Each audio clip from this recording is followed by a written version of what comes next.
All right, guys, we are back. Sorry about that. Happy Wednesday to everybody.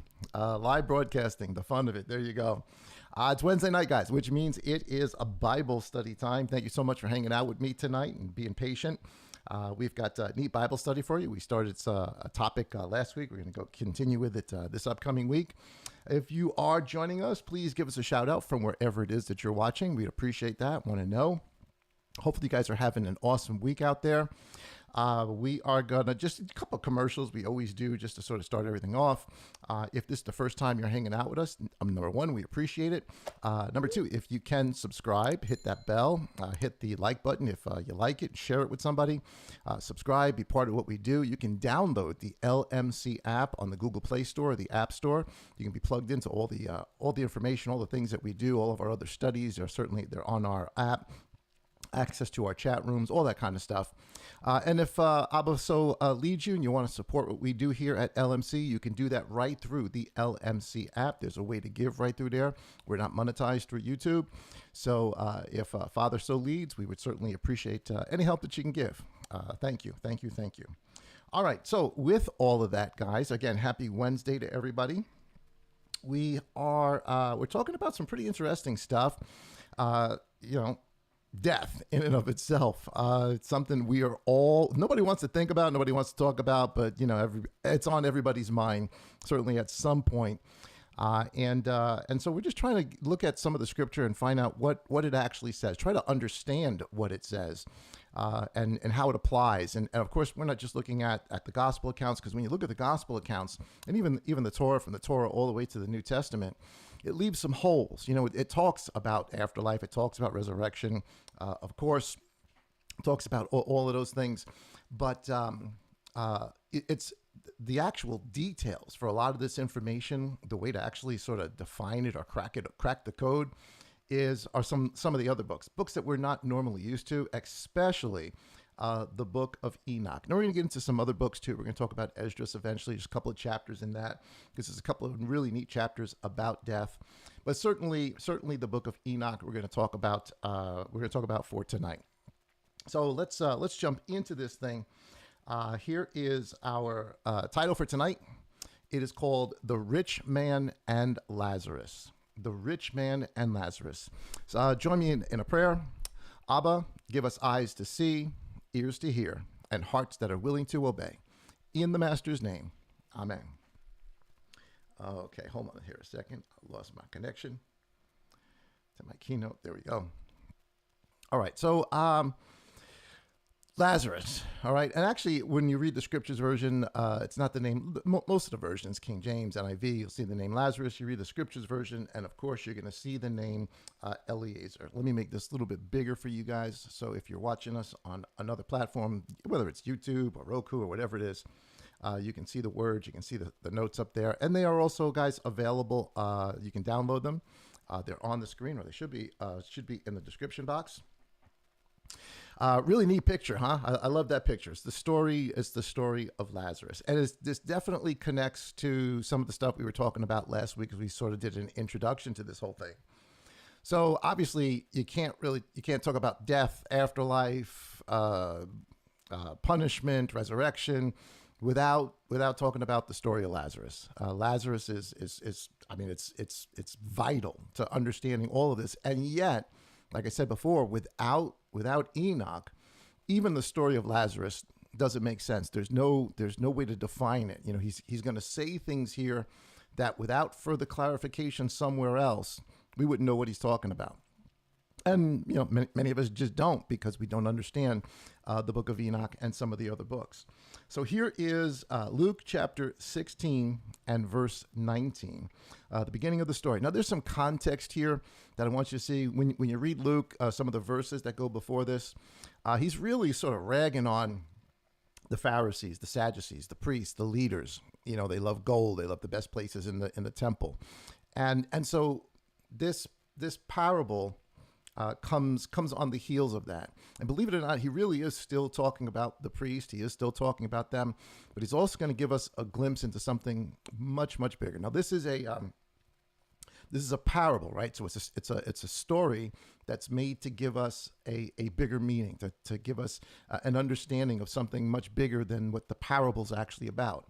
So here it is, chapter 16, verse 19, and it says, "But there was a certain rich man who used to dress in purple and fine linen and lived luxuriously every day. And there was a certain beggar named Eliezer, being covered with sores, who was placed at his gate, and longing to be fed with the crumbs which fell from the rich man's table. Indeed, even the dogs came and licked his sores. And it came to be that the beggar died and was carried by the messengers to the bosom of Abraham. And the rich man also died and was buried." All right, so that's just the beginning of it. And of course, I loved this picture. I wanted to show you guys this picture because it really does connect us to what we were talking about last week. All the sort of different stories that we get from people that have had near-death experiences. There's always this events that occur where they feel that their bodies are coming, that they are coming out of their bodies. Some see a tunnel of light, some see just a dark tunnel. Some hear music, hear voices, have this overwhelming feeling of love and appreciation, of understanding without actually hearing voices. It's almost as if it's within you, that you can hear it in your head. Some say that they see their own bodies. It may happen sometimes in a hospital, on a surgery table. They look down and they see their own bodies. And, you know, you hear all that and you wonder, my goodness, you know, what is actually going on? Is that real? Is that part of the story? And so I really like this picture because if you see right there on the picture, obviously this is Lazarus and his body down here. And here's the rich man and his body over here. And of course, they are out, they're having an out of body experience here, right? Lazarus is out of his body.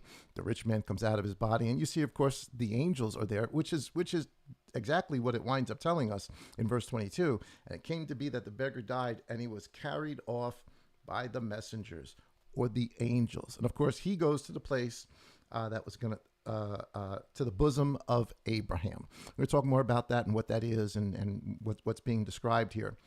The rich man evidently dies. He has this out-of-body experience, at least the way this picture is depicting it, and he gets carried off somewhere too. Except it's not to Abraham's bosom, and that's sort of where the story we're going to pick up. What is the difference between the place where Eliezer or Lazarus goes to and the place where the rich man goes to? They, believe it or not, are the same place, and yet they're not. And hopefully we'll get a chance to explain some of that to you guys tonight as to why. Again, we're trying to understand this. This is important. These are stories. These are the instruction that the master gives us, and that we get from many other places too. This is something all of us think about. All of us want to understand. I hope you want to understand it. I certainly do want to understand it. So here we go. The continuation of this. So this idea that there's this rich man, and Lazarus is at his gate, begging for food. He wants to just eat the crumbs off of his table. As I said before, when you read the verses that are before this, you see that the master is really ragging on the priest. He's ragging on the Sadducees, the Pharisees, the leaders, and all the crazy things that they do. Now, in a lot of the pictorial, even the pictorials, the picture I just showed you, there's a rich guy and he's wearing purple. And of course, Lazarus, this beggar outside of his door. But I really think that the master is talking about something much bigger than just a story of a guy who's rich and he wears purple, and a gentleman, a guy who's sick and is a beggar and just wants just the food off of his table. There's more to this story than meets the eye. And we're not going to totally go down that road, but I just wanted to introduce it to you for you to realize that he's talking not just about any rich guy that wears purple, because in that day, wearing purple was a very specific thing. And yes, only rich people would wear purple, except it was rich Romans that would wear purple. Purple, that dark blue. That was a color that was reserved for royalty. It was reserved for aristocracy. But there was one Jew or Hebrew in that day that did wear purple, and that was the high priest. And when you start to delve into this story, the master's actually telling us a much bigger story about the high priest and about the people who are the beggars that are outside, that are not allowed in the temple. They can't come in and eat off the table, meaning the altar. They can't eat the meat. They can't bring offerings in. If you're lame, you're sick, you're hurt, you're not even allowed to go into the temple. And so this idea that the beggar is outside of his house, the table is the altar. The man in purple is the priest. The beggar, of course, are all of those people who are not allowed in. So they're at the gates. They're outside the temple, and they are begging. This isn't the first time we hear this story. And I got, obviously, the picture up there for you so you guys can see it. There is the picture of a high priest. And as you can see, his garments are stained blue and purple. So both of those colors are worn by the high priest. And this is just a depiction here of a beggar outside of the gate beautiful. This story comes right out of Acts chapter 3 and verse 1. This is after the resurrection, right? This is John and Peter as they are making their way into the temple. The story that we read in the parable of Lazarus happens again. And actually it happens multiple times throughout the Gospels. But here's Acts chapter 3, verse 1. It says, "And Kepha and Yochanan, Peter and John, were going up to the set-apart place, that is the temple, at the hour of prayer, the 9th hour. And a certain man, lame from his birth, was carried, whom they laid daily at the gate of the set-apart place, which is called the Jaffa Gate, or the lovely gate, the beautiful gate, to ask alms from those entering into the set-apart place." This is the picture, right? He's outside of the house. The house, of course, is the house that belongs to the high priest. The table that he's not allowed to eat from is the altar. He's not allowed to partake in any of that stuff. He can't even go in. So what does he do? He's on the outside and he's begging. So the story in the parable is actually something that would have been very familiar to the hearers of the parable. And as I said, this happens other times in the text as well. At the pool of Bethesda, at the pool of Siloam. There are sick people that are outside that aren't allowed in, lame and that are physically not able to move, waiting for the stirring of the water at Siloam. And of course, the master meets those people there. And of course, healings go on, wonderful stories, all the rest of that stuff. But I just wanted to show you that as the parable of Lazarus is being told, this is not an unknown thing. It's not an off the wall parable. It's something they would have been very, very familiar with, and probably more than likely, even the Pharisees, the Sadducees that are sitting there listening to this, they understand what he's talking about. And I think it's as you go through the rest of the parable, which we're not going to do tonight, not all of it anyway. This idea works its way out in the rich man's pleading for his brothers. The other high priest that will come after him. So if we're talking about Ananias, then there's Caiaphas, and then Caiaphas has 3 sons after him. All of them become high priests. And I think what this is kind of telling us is his story. It's the story of the high priest. The very same people that the master says are a den of thieves. They're robbers. They're snakes. They're liars. And so this is just, I think, just another part to that story. But I just wanted to show you this so you guys can at least get a reference here. That the parable of Lazarus and the rich man is not unknown. It would have been easily understood because it happened just about every day. So getting back to the actual parable, here's Luke chapter 16 and verse 23. And it says, "And while suffering tortures in Sheol." So we just read Lazarus dies, Eliezer dies, the rich man dies. They're taken off by angels to the same place, but not to the same conditions. Luke chapter 16, verse 23 says, "And while suffering tortures in Sheol." Now, I guess and I didn't even look it up, I should probably look it up. Maybe somebody could look it up. If you look at some of the other versions, like, I don't know, King James, NIV, it might even say, "And he went to hell." I didn't put it in there, but I'm assuming because that's sort of the word that gets used all the time. But it's Sheol. And I get why we would, use that concept, even though it's a Greek concept of hell. It's a place of torture. It's a place of suffering.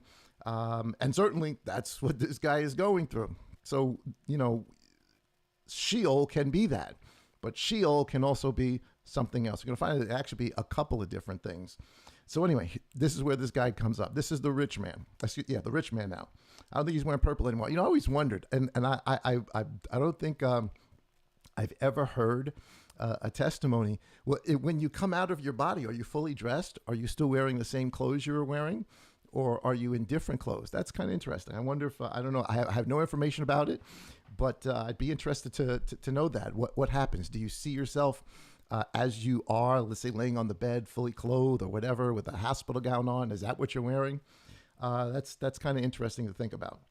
Anyway, chapter 16, verse 23 goes on. It says, "And while suffering tortures in Sheol, having lifted up his eyes, he saw Abraham far away, and Eliezer his bosom." So they're actually in the same place. There's a distance between them, but they're both in the same place, right? They've both died. They both had this quote unquote out of body experience. They've both been ushered off into this place. And so Eliezer sees Abraham, and he sees Eliezer, and he sees him in Abraham's bosom, meaning Abraham's holding him, right? Abraham's comforting him. He's hugging him. Welcome into paradise. Even though it's Sheol, where Eliezer is paradise. Where the rich man is, obviously, is not. But at least in the parable, he says he can see him, yells out to him, and crying out loud. So why is the place called Abraham's bosom? Well, this story tells us that the indication is that Abraham's there to greet you. He greeted Lazarus. He greeted him, hugged him, welcome, son.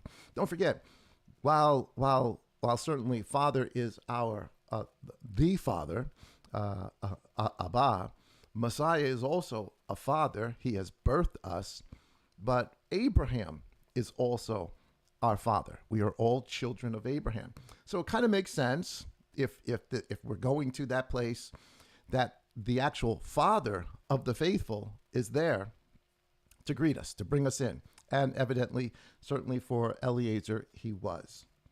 And so the rich man cries out and he said, Father Abraham, have compassion on me and send Eliezer to dip the tip of his finger in water and cool my tongue, for I am suffering in this flame. Thus, you could see the opening picture we had of the flames there and the finger with just a little drip of water. This is obviously a colorful language to show us this is not good. This is really, really bad. If but a drip of water could at least bring some sort of relief, what's going on here is not good. It's not good at all. Another thing, so if we think back and we say, well, if he is talking about the priest in purple, we're talking about the religious, right? We're talking about the Judaism of its day. I'm talking about a temple priest. This is a temple priest, a high priest, who's going to wind up in this condition. He would be familiar, certainly, with the idea or the concept of Abraham or Abraham's bosom. And evidently, the rich man here is. So it goes on to say, I am suffering from this flame. Verse 25, but Abraham said, Son, remember that in your life you received good, and likewise Eliezer the evil. But now he is comforted, and you are suffering. So role reversal, all the good and the luxurious living that the priest did, compared to not even allowing Lazarus to eat of the table, to come and approach. Obviously, in this afterlife, things are flipped. And he goes on, of course, to tell him that even if he wanted to, here it is, verse 26. And besides all of this, between us and you, a great chasm has been set, so that those who wish to pass from here to you are unable, nor do those from there pass to us. So I guess once you're in this place in Sheol, there is no way to change your lot. The decision's already been made. It's set in stone. There's nothing that can be done to change this. And it's not here. When we get to Esdras, we're gonna read some stuff about praying for those people of the dead. Can that change anything for those people that are in that part of Sheol? Is there anything that can be done to change it? And the answer, just very, very quickly, simply is no. Even though when you read some stuff from Judaism, and even from, I think, in the book of Maccabees, is they do speak of the praying for the dead, for those that have moved on. And it becomes part of the Jewish belief today. And this is certainly where the whole purgatory concept eventually comes from. And, the idea of atoning for one's sin, starting off at one place, it's all sort of, taken from all of this. But And so we'll get more into that a little bit later. I just wanted to mention it. But there's two different places here. It's been set. It's done. And obviously, the really neat picture there, you've got on one side paradise. And we're going to find out that there is a stream. There is a lake on there. So it would make sense that Eliezer is saying, dip your hand in the water. Dip your hand in the water and just use it. Give me a drop just to cool my tongue.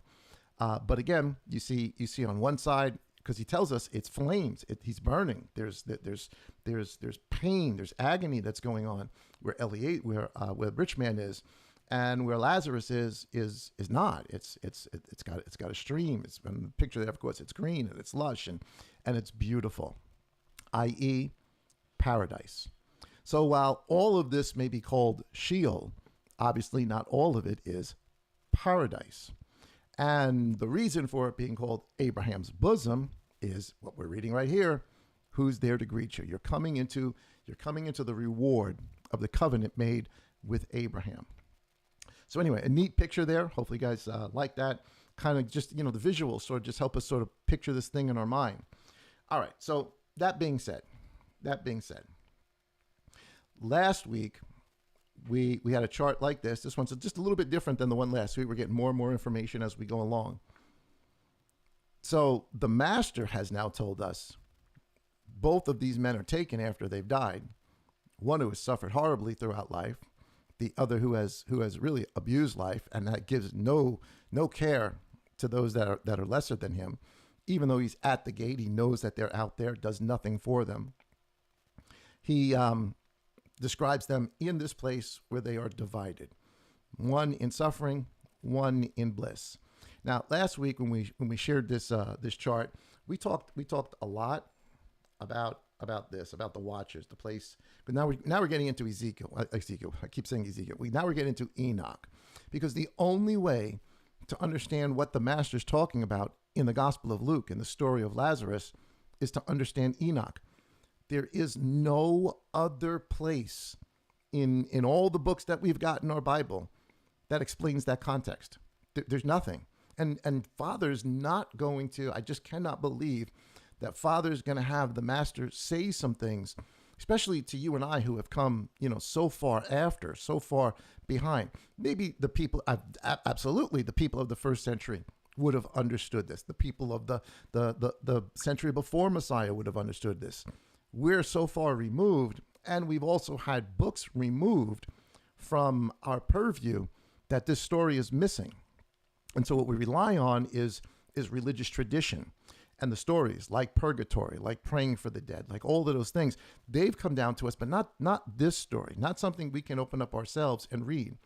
And while this story, and eventually what winds up happening, the story that is the book of Enoch, gets removed from the Jewish literature at around the end of the first century by the Sanhedrin. They don't want the story in there. And part of the reason I think they don't want this story any longer is because you can't, the whole book's about the Messiah. The whole book is about the coming Messiah and what's going to happen. And it calls him the Son. He is the Son. He is the Mashiach. He is the one that's hidden. So after obviously the resurrection, that would have been a real big problem for the Jews of the first century, having especially so many Jews coming to faith now, realizing that Yahushua was indeed the Mashiach. So they changed it, and the church fathers, as the believers become less and less Jewish, more and more Gentile, they wind up removing the book as well. But the book has always been in the Bible, always. It's never been taken out. It has been taken out of the books we've got, but this book remained in Africa. This book remained in the Ethiopic churches. They never let it go. They never got rid of it. It's always been there. So Father's had a witness there. It's been there. It's part of the story. It may have been removed from us for a long time, but obviously we all have access to it now. And of course, when you talk to people about it, especially in the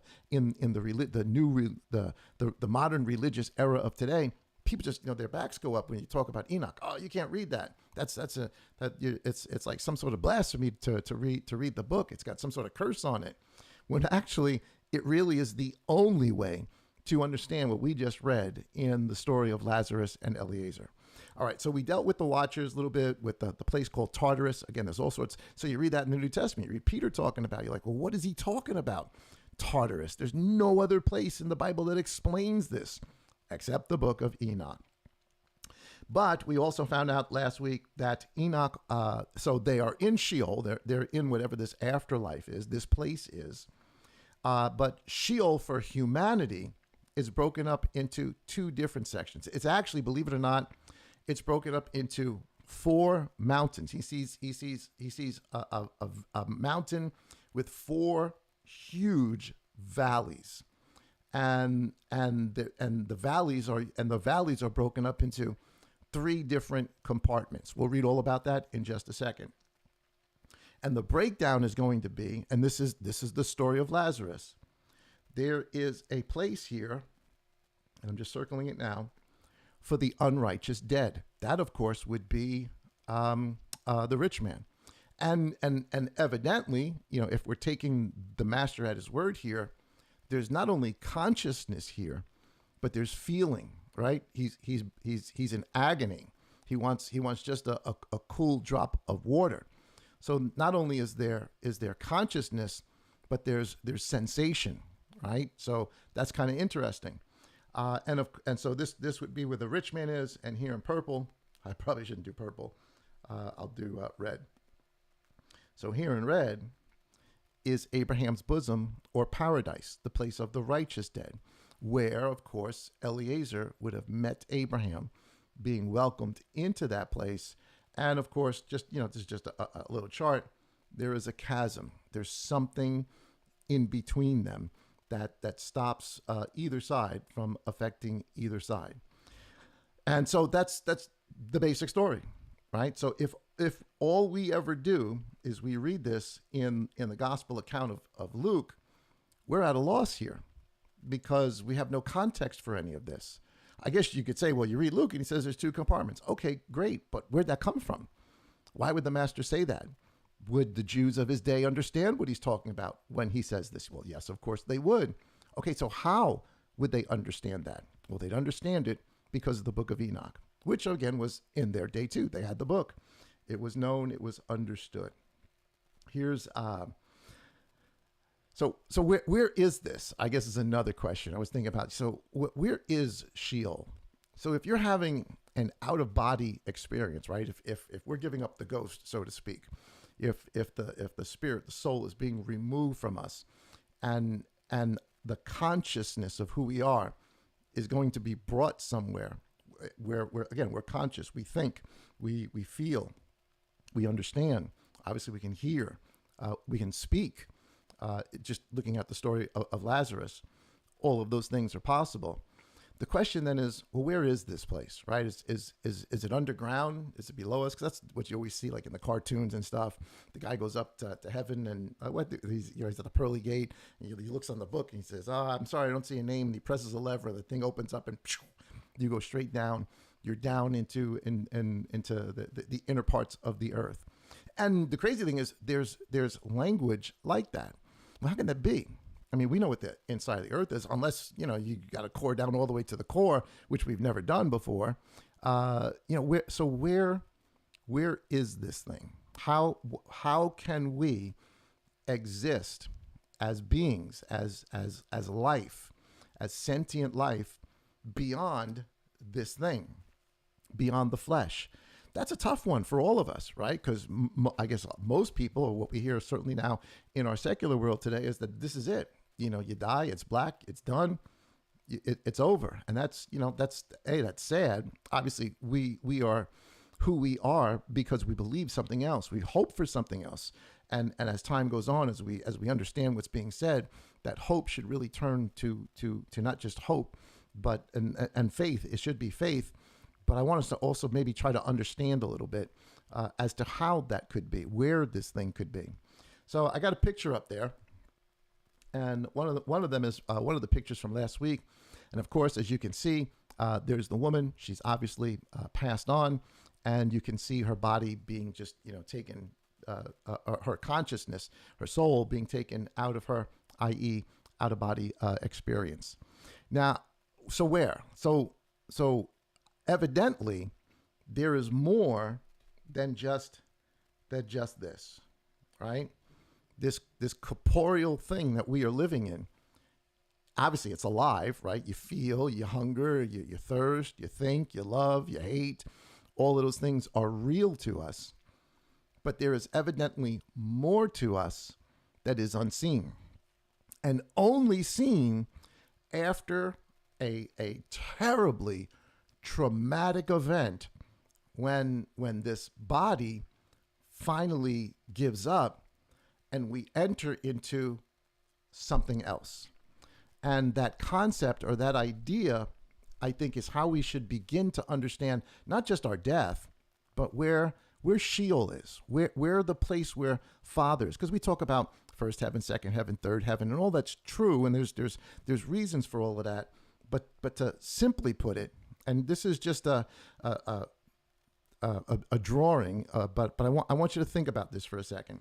This is this yellow line here. Let me use yellow. Imagine, I know it's a little silly, but just bear with me. Imagine this yellow line, which only goes this way and this way. That is one dimension. That's from here to here on a flat surface. It's from A to B, and it only goes from A to B. Can't go backwards. It just keeps going forward. Imagine there was a being. I know we're stretching it here a little bit, but bear with me. Hopefully this will make sense. Imagine there is a little one-dimensional being that has consciousness, that lives in this little one-dimensional flat surface. And that's all it understands. That's all it knows. That's all it can relate to. That's all it can touch, taste, hear, and smell, is that one-dimensional life. And it goes through its whole life in that one-dimensional life until and here's the thing, this little one-dimensional being has no concept, because it's outside of his dimension. It's outside of his physical understanding, that there's actually another dimension. Let me use a different color. That there's actually another dimension, a two-dimension. And this one-dimensional being moves along this one-dimensional life until something tragic, something extraordinary happens that opens up the one-dimensional being's eyes to realize there's another dimension. And all the while, they never saw it. They could never even conceive of it, but it was always there. It just wasn't in their ability to touch it, to feel it, to wrap themselves around it, until something big happens. And now that one-dimensional being can also live on the same plane of the two-dimensional being. So if you're a two-dimensional being, not only do you understand the second dimension of height, we're going to use one as length, the other one is height, but if you're in the two-dimensional, you understand the second dimension, but you also understand and can interact in the first dimension. The two-dimensional creature can react in both worlds. The one-dimensional creature can only interact in the one dimension. Again, until something happens that allows that being to now exist in two different dimensions, this way and this way. Hopefully this is making sense to you guys. No, I'm not a physicist, but this is a neat way of understanding it. All right. So now our two-dimensional being is now able to go both ways and understand both dimensions and he has no concept that there's actually a third dimension. So he can go lengthwise and he can go height, but he has no concept of width, a third dimension, he has no concept that there is. He cannot touch it, taste it, smell it. But if there is a third dimension and there is a three-dimensional creature, sentient being, that three-dimensional creature can see his second dimension and interact in it, and that three-dimensional creature can see the first dimension and interact in it, but neither the first dimensional or second dimensional creature can see the third dimensional creature. I know, it's getting Star Trek-y, but this actually really does help us understand something. Until something happens, something that changes the dynamics, like this: death. Now all of a sudden, death opens them up to, or whatever the event is, opens them up to, not just the concept of existing in the first dimension or the second dimension, but now they begin to understand that there is a third dimension: length, width, height. We are today three-dimensional beings. Everything we have around us is three-dimensional. We see it, we live in it, we understand it, we taste it, we touch it, we eat it, we smell it, we see it. Everything around us is made in that three-dimensional space. This is how we exist. So if this example is true about the first dimensional creature, and then the second dimensional creature who can interact in the first dimension, but now a third dimensional creature that can react in all three dimensions, here's the question. What if there's another dimension? What if there's a fourth dimension, or a fifth, or multiple dimensions? If we live in a three-dimensional world and there is another dimension, something beyond this corporeal three-dimensional shell or seed is how I'm going to say it. It's not even how I say it. It's how the Apostle Paul said it, and the Master. If there is another dimension. And these are words that, today in our modern language, you can have at least, somewhat of an idea of. When I say dimension, we can sort of wrap our minds around that. I'm not sure 500 years ago, 300 years ago, people would have truly understood that concept, that there is something else. They would have called it the spirit world, the ghost world, or, the demonic world or heavenly world or something like that. We're using, some more modernized terms, but I think we're still talking about the same thing. So there is an event that occurs that releases us from the shell of the third dimension and allows us to enter into whatever is next, whatever there is after that, whatever there is beyond that. And by the text we just read, the story we just read, the parable we just read, that place is Sheol. And it encompasses a lot more than just Sheol. It encompasses it encompasses an entire existence that we don't see. So here's the thing: even though we don't see it, does that mean it's not all around us right now? Because if you're one-dimensional, the second dimension's always there. You just can't see it. If you're two-dimensional, the third dimension is always there, but you can't see it, interact with it. And if we're three-dimensional, is there another dimension that we are to enter into, another plane of existence that we are to enter into that is actually all around us? Just not seeable, not understandable, not touchable, not tasteable. But it's there. It's there. And I think this is why when we start to read through Enoch, he's going to talk about the earth. He's going to talk about things that we understand, like mountains and valleys and waters and fountains and et cetera, and a city and a throne and all the same stuff we're going to read about in the book of Revelation. But what is he actually talking about? Where is that? Well, it could just be beyond our three-dimensional world, whatever that means. I mean, does time, space, does that have any bearing in that instance if we go beyond this particular seed that Father has put us in? All right. I know I kind of went Star Trek-y on you for a second, but hang out where this will hopefully make some sense. If I've lost you, I'm sorry. Go back, rewind a little bit. You can listen to it again. But it's a simple explanation. Again, I'm not a physicist, but I understand this. I'm enough of a geek that I understand this, and it makes sense to me. At least it makes sense to me. And now in our modern culture, we see these concepts. These aren't even fanciful concepts anymore. They're now the product of movies. They're the product of science. Science is looking at multi-dimensions, string theory, other planes of existence, moving beyond the speed of light. These type of ideas aren't beyond us anymore. We can at least begin to think about those things. And of course, you've got movies of multiple dimensions that exist in the same space. You can see here, obviously, the two cities. Let me make that bigger.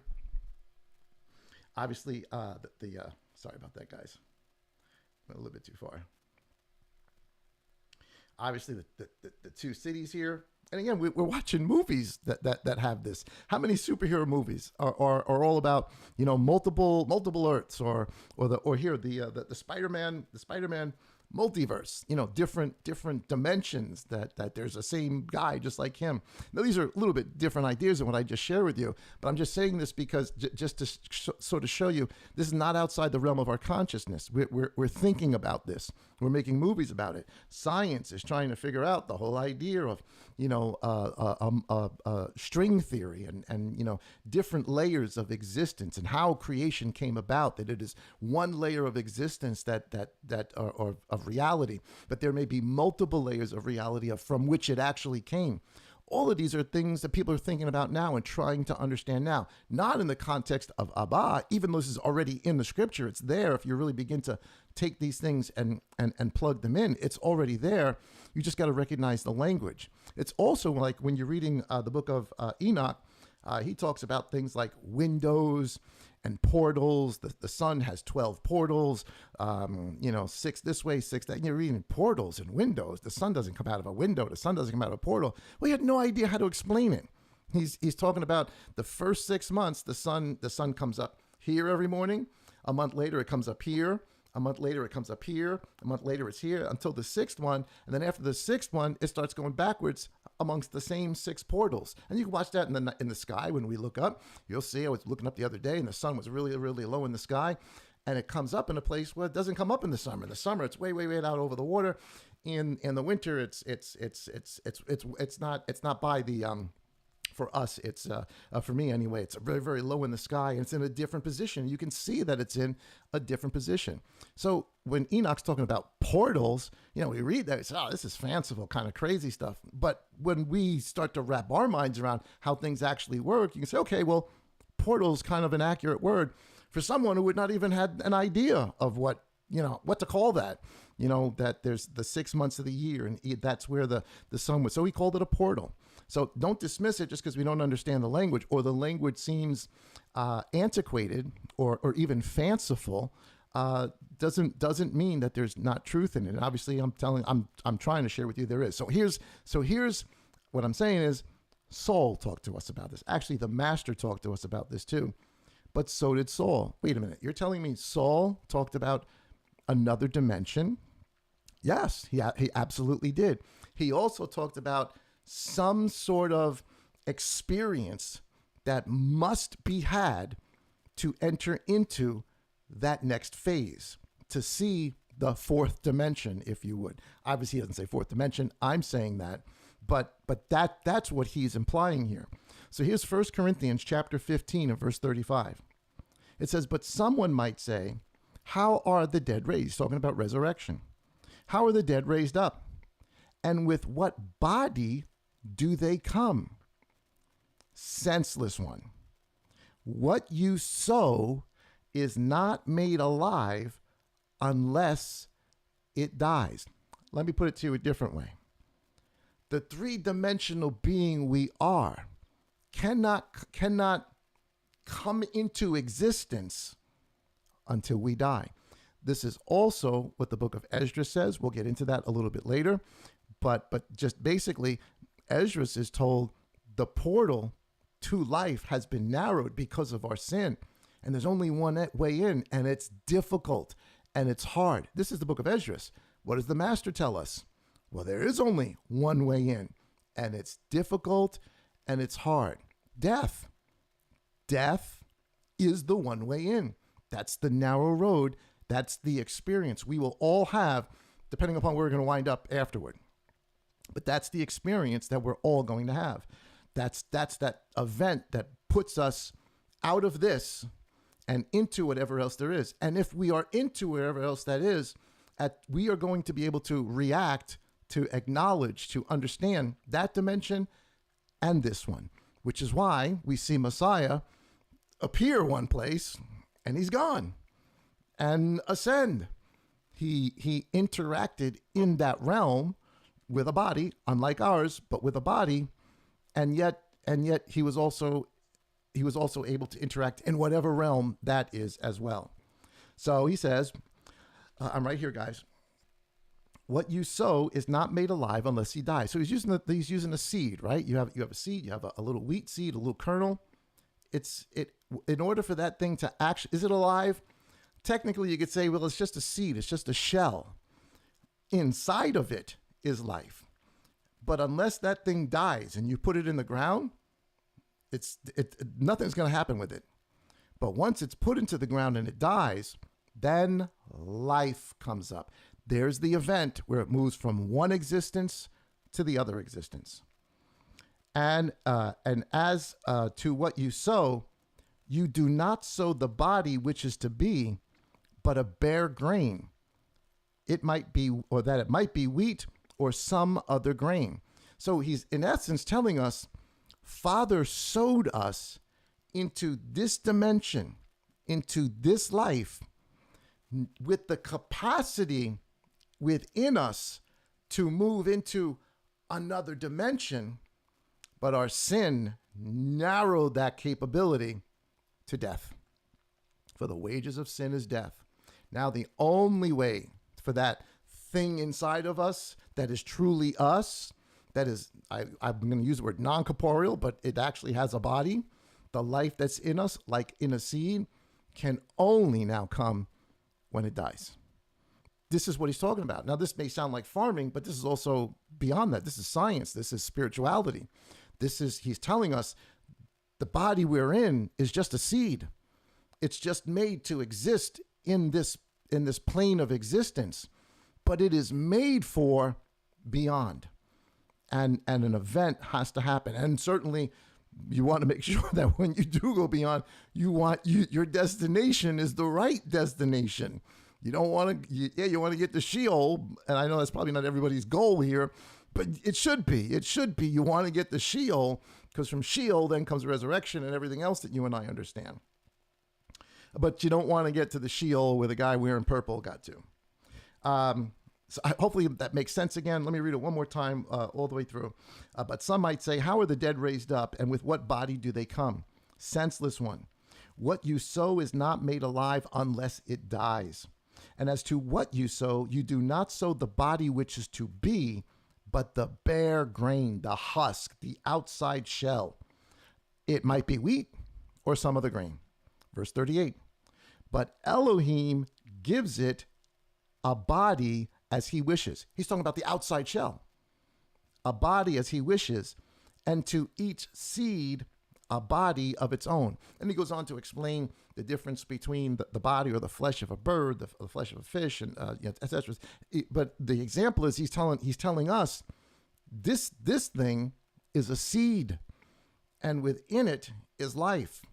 And it needs to be born again. In order to enter into that life and go to the right spot, it needs to be born again. And the only way into that now is through some traumatic experience, some really difficult thing that all the seed must face. All right. So, verse 48, it says. So he says that. I'm sorry. Verse 47. I'm right here. I just skipped a couple of verses just because he talks about the fish and the sun and the moon and all the rest of that. So verse 47, he gives us now the concept. The first man, meaning Adam, was of the earth. Let me put it this way. The first man, Adam, was three-dimensional. And he was a seed. He was a shell. He was earthy. The second man, of course, he's talking about Yahushua, the master from heaven, from another dimension. Still part of all Father's creation, but from another dimension. As is the earthy, Adam, so also are all those who are earthy, meaning you and me. And as is the heavenly, meaning the Mashiach, so also are all those who are heavenly. Verse 49. And as we have borne the likeness, or the shell, or the body of the earthy or earthly, we shall also bear the likeness, the body of the heavenly. As we have lived and bore the body of three dimensions, we will one day attain the body of whatever else there is beyond this. And the process to doing that is this traumatic experience called death, and being ushered off into a place where we are prepared for what comes next. Okay. Hopefully that makes sense to you guys. So Abraham's bosom. Enoch chapter 17 through 19 talks all about Tartarus and where the angels are. We'll touch back on that a little bit later. But I want to talk about what the Master's talking about in Enoch. Here's Enoch chapter 22 and verse 11. And it says the following, guys. It says, and from there, it's not 22:11, it's 22 verse 1. It's just a typo there. 22 verse 1. It says, so Enoch sees the place Tartarus. He sees where the angels are held. It's a really, really scary thing. He wants to leave it. It's freaking him out. Angel takes him to another place. And this place, he says, and from there, I went to another place. And he showed me in the west. So wherever he is, he understands north, south, east, and west. Those are earthly concepts of direction, which means he's got to see the sun, because the only way you know north, south, east, and west, the sun rises in the east and it sets in the west. Just like the picture that we've got there, the sun is setting in the west. He would have known what direction it was, which means even in this plane of existence where he is, that he's allowed to be and to see and to describe, a lot of the same concepts and ideas, like a parallel universe, a multiverse, they're similar. Not 100% similar, but similar enough that they're familiar to him and should be to us, which makes sense. If it's the creator that made everything, everything's got to have a pattern. Everything comes from something.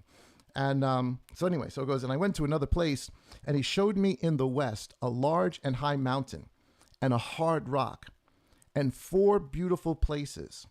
And inside it was deep, wide, and very smooth. How smooth is that which rolls, and deep and dark to look at. So he sees this mountain, it says, with 4 beautiful places. It's 4 hollows, or 4 valleys, 4 humongous valleys, deep valleys in between these mountains. Verse 3 says, then Raphael, one of the holy angels who was with me, answered me and said to me, these beautiful places are there so that the spirits, the souls of the dead, might be gathered into them, into Sheol, to hell, Abraham's bosom, or into the place where the rich man winds up. For them they were created. So what is this place created for? For the sons of men. Just like there was a place for the angels, there is a place prepared for the sons of men. And these places, the they he's talking about is Elohim, the Father. Let us make man in our image. And these places Elohim made, where they will keep them until the day of judgment and until their appointed time. Now, my question is, I don't really have I got a sort of answer, something I think. I'll give it to you a little bit later. But I think he's talking about 2 separate events here. I think he's talking about the final judgment, but he's also talking about an appointed time. And obviously, you are kept there until resurrection. That's the idea. So we got to wonder, which resurrection is he talking about? And the day of judgment, I think, is the second resurrection. And I think their appointed time is the first resurrection. But we'll delve into that a little bit later and explore that possibility or that theory with some other verses a little bit later. So I'm just putting it out there. You guys can think about that, run with that, and see how that makes sense to you, if it does. So all the sons of men are kept in these places either until the day of judgment and until their appointed time, or their appointed time. And that appointed time will be long. It's going to be a long wait for those that are there for the appointed time, until the great judgment comes upon them. All right, so we'll get more into that great judgment thing and all the rest of that a little bit later. So verses 5 through 8, I'm going to skip, because after verse 8, we're going to get back to it. But after verse 8, he is going to say something that I think will make a lot of sense to us when we understand the context of what's being, the storyline of what's being said here. All right, so we're skipping a couple of verses. So you guys know the next verse is verse 8. So verses 5 to 7, we're skipping. It's the same experience. He sees this place. It's the mountains, the hollows are in it. So verse 8, he says, then I asked about him. Now the him he's referring to, we'll get into when we look at verses 5 through 7. So just put that in the back of your mind for a second. We're going to get back there. He says, then I asked about him. So whoever the him is, put it aside. And about judgment on all. And I said, why is one separated from another?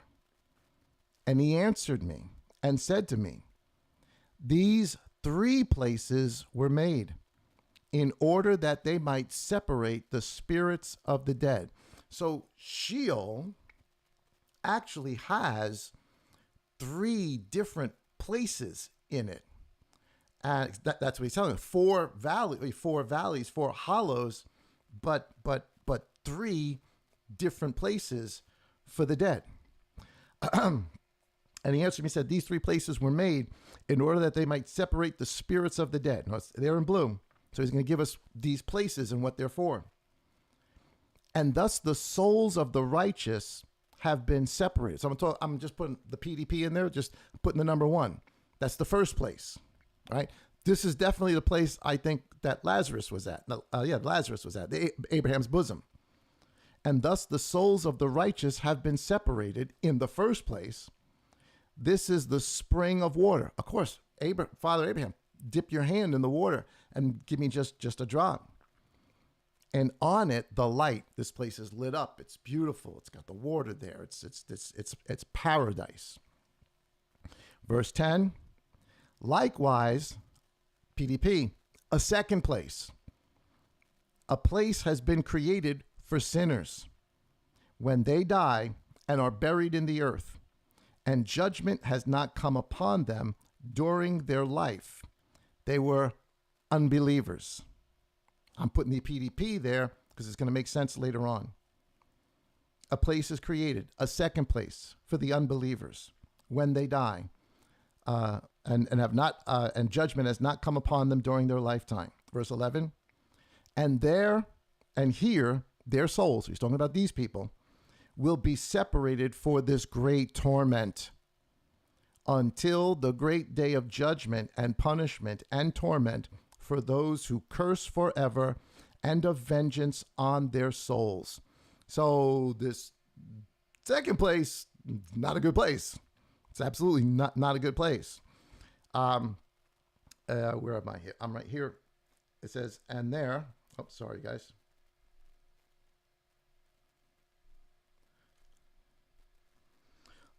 And there he's talking about his Father, and there Father, will bind them forever. Verily, he, the Father, is from the beginning of the world. I think it means Father and Son, Elohim, but I just put Father in there. He is from the beginning of the world. Messiah is from the beginning of the world. And thus a place, the first place, well, we already read about the first place. That's where the righteous are. Yes, but listen to what this place is as well. And thus a place has been separated for the souls of those who complain. No, he's not talking about, you get up, you complain, it's hot, it's cold, I'm hungry, I'm tired. We all complain. So that's not what he's talking about. This is not what he's talking about. This makes sense, though. A place has been separated for the souls of those who complain and give information about their destruction, about when they were killed in the days of the sinners. He's talking about martyrs. He's talking about martyrs. The martyrs have a place. I think that place he's talking about is the number one place where the righteous are. It's the same place, but there's a separation of those who are martyrs, who are calling out, crying out because they've been murdered. Think of how many people have been murdered, how many babies have been murdered, how many martyrs have been murdered.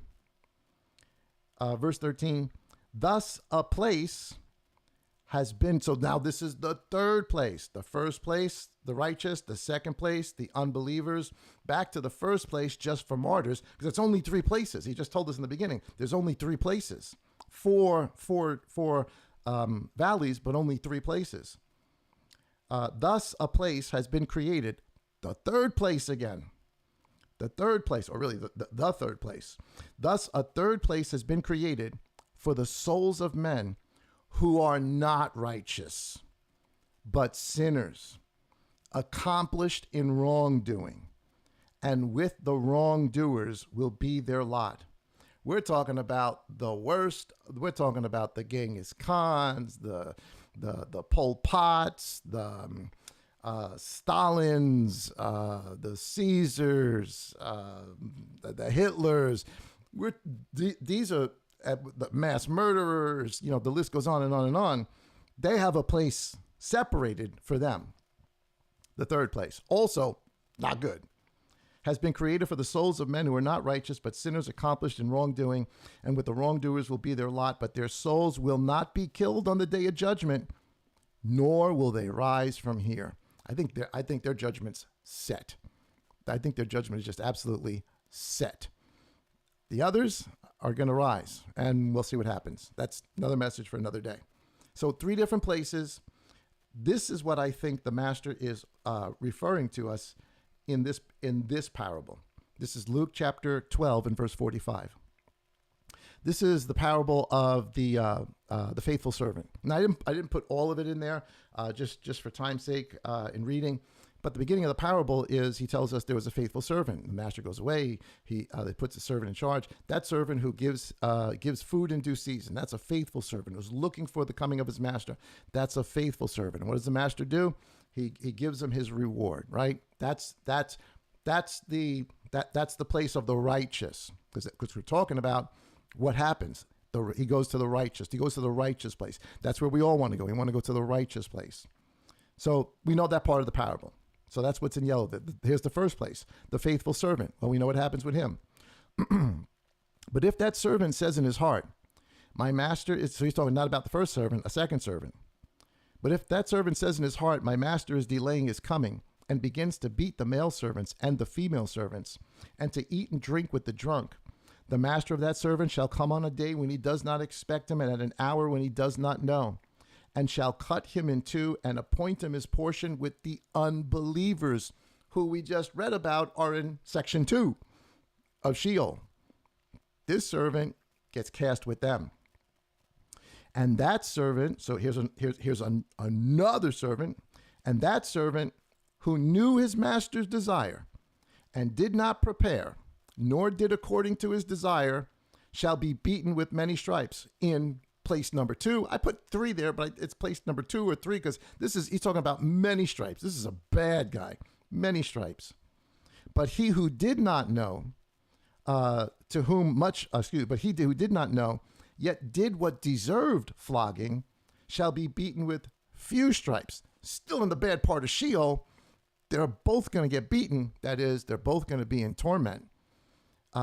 So 3 parts. One that gets many stripes, one that gets fewer stripes, and another servant who gets the reward, the master's reward. 3 different sections that he's talking about here, even in Luke chapter 12, in this parable. And to everyone to whom much is given, from him much shall be demanded. We got to really remember that. That's a whole other message for another day. And to him whom much has been entrusted, from him much more will be asked. And look at this. I came to send fire on the earth. Wow. I think that's a message all by itself.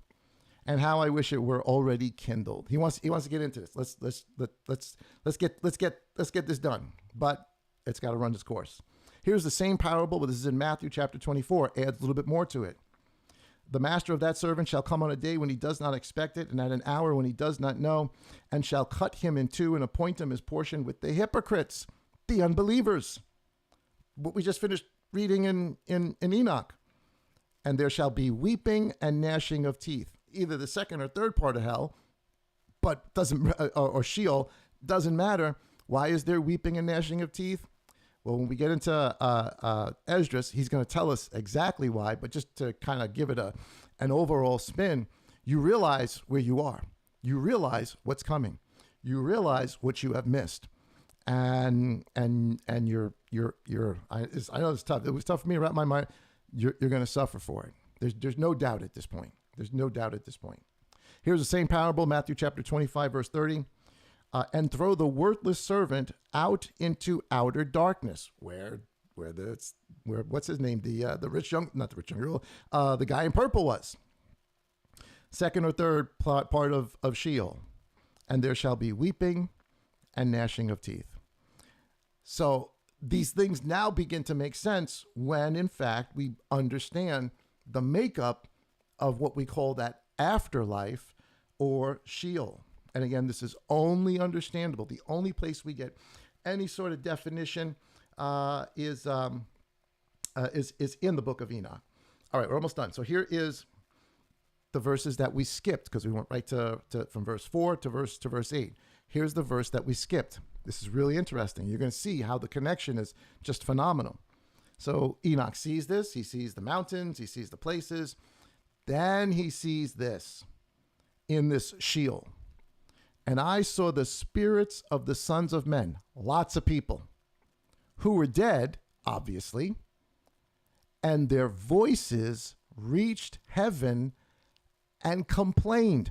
Well, we just read about there's a place for them. We're talking about the martyrs. Why are they complaining? They've been killed.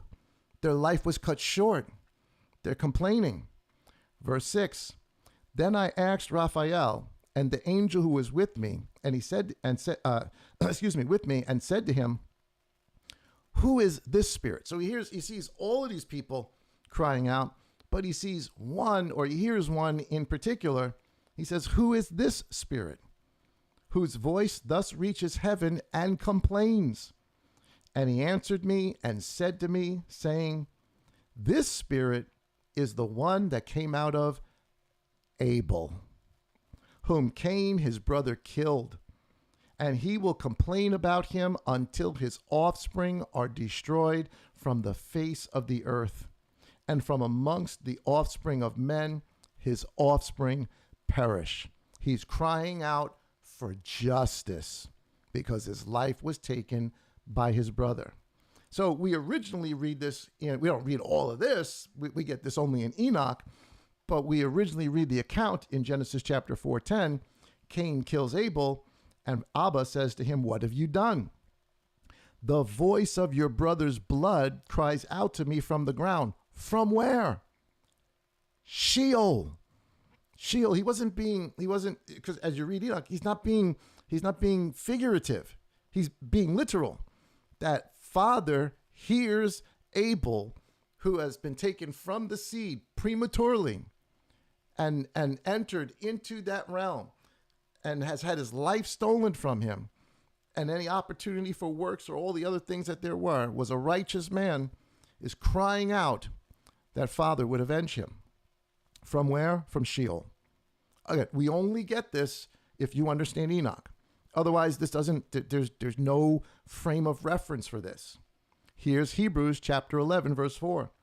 By faith, Abel offered to Elohim a greater slaughter offering than Cain, through which he obtained a witness that he was righteous, Elohim witnessing of his gifts. And through it, having died, he still speaks. It's not speaks, he still cries out. Well, where are we told that? Well, we're told that it started in Genesis 4:10, but now the only other place we're told that this continues is at Enoch. And that's what the writer of Hebrews is telling us. What did the writer of Hebrews know? Enoch. He knew the story of Enoch. He knew the story of Abel and what Enoch saw of the souls that are crying out. But this moves on even beyond that. Here's Revelation chapter 6, verse 9. And when he opened the fifth seal, I saw under the slaughter place of the beings of those having been slain for the word of Elohim. They're martyrs. And for the witness which they held. And they cried out with a loud voice, saying, who are they? Enoch 22:5. And I saw the spirits of the sons of men who were dead, and their voices reached heaven and complained. They cried out. They cried out and complained here. How long, O Master, set apart and true, until you judge and avenge our blood on those who dwell on the earth? And there was given to each one a white robe, and they were told that they should rest a little while longer in Sheol, in paradise, until both the number of their fellow servants and their brothers, who would be killed as they were, was completed. The only place where there's context for this is in the book of Enoch. And this is the book of Revelation. What did the writer of Revelation know? Well, really, the writer of Revelation, or the speaker of Revelation, is the angel and Messiah and Father himself. But what did they know? What did he know? What did they understand? What's the context for this? The book of Enoch. And that's what we're reading about right here as we read this. So, the judgment. Revelation chapter 20. And I saw a great white throne, and on him who was sitting on it. And we'll talk about the throne and all the rest of that, because that's also mentioned in Enoch. From whose face on the earth and the heaven fled away, and no place was found for them. And I saw the dead, small and great, all of those in that first section, standing before the throne. Again, there's two resurrections, but we'll get more into that later. Small and great, standing before the throne, and books were open. And another book was open, which is the book of life. And the dead from section 1, I know it's kind of silly to think about that, but section 1, were judged from what was written in the books, according to their works. And the sea gave up the dead who were in it. And death, it depends on what version you're reading, it might say hell. Death and hell, or hell in the grave, gave up the dead. That's two places. Two places. Death and hell, or death and Sheol, or death in the grave, gave up the dead who were in them. And they were judged, each one according to his works. And death, the one place, and Sheol, the grave, the other two compartments, they were thrown into the lake of fire. This is the second death. This is not good. This is not good. And if anyone was not found written in the book of life, which if they're in that spot, if you're the rich man and that's where you wound up, you already know what's coming. That's why there is weeping and gnashing of teeth and torment. And if anyone was not found written in the book of life, he was thrown into the lake of fire. All of this out of the book of Enoch. All of it. All of it out of the book of Enoch. At least that's the only other place where these words and these concepts and these ideas are actually spoken of. The first time we really are introduced to these terms is in the book of Enoch, where the only place they are explained to us is in the book of Enoch. And evidently, the master clearly understood. I mean, he's part, of the creation itself, but he understood. And he gives parables and says things. And not just this, we're going to find out he says multiple parables that many times we don't even realize that he's talking about Sheol, that he's talking about death and resurrection, such as the parable of the workers in the field. It's about Sheol and resurrection, the first resurrection and the second resurrection. But that's a study for another time. For right now, guys, that's it for tonight. I hope that you guys enjoyed that. Hopefully, it gave you some information that'll at least make you think about these things. Guys, there's nothing to fear. There's nothing to fear. Again, I fear how it might happen, but there's nothing to fear after that. Nothing to fear after that. We belong to Abba. We are the seed that has new life growing in us, and there is only one portal, one way to get through that. Either we go that way, or for that small group that will be there at the shout, they will be changed in the twinkling of an eye from from the limits of this dimension to whatever eternity truly is, whatever that place is, and we'll be able to exist in it all. All right, guys, thanks so much for hanging out with me tonight. Again, I hope that you enjoyed that. Don't forget, of course, to subscribe and to give us a thumbs up and a like. Share this with somebody. We would appreciate it. And just a reminder to everybody that, of course, you all know that we're saying goodbye to Sister Ruth Malatino. Her funeral will be this Thursday at 5 o'clock. It's going to be at LMC. The doors will open up at 5 for viewing from, I think, 5 to 7. And then at 7, we're going to be having a memorial service for Sister Ruthie. Of course, we invite all of our LMC family there to come and to comfort the family, to mourn together. But we're also gonna be rejoicing, just knowing some of this information. We know that Abba is a good Yah, and he has created a door, a way for us to enter into that thing, that to get the inheritance that he has for us. And so we're sad, but we also rejoice. Again, our condolences, our hearts go out to the entire Malatino family. Guys, we will see you tomorrow morning in Morning Manna. And of course, we'll see you this upcoming Thursday. And then Friday morning is the internment. I think it's at 9 o'clock. The doors will open up, and the cemetery is in Queens. But we'll put out that information on one of our chats and also on our notifications. Guys, have an awesome night out there. Thank you so much for joining me. Shalom.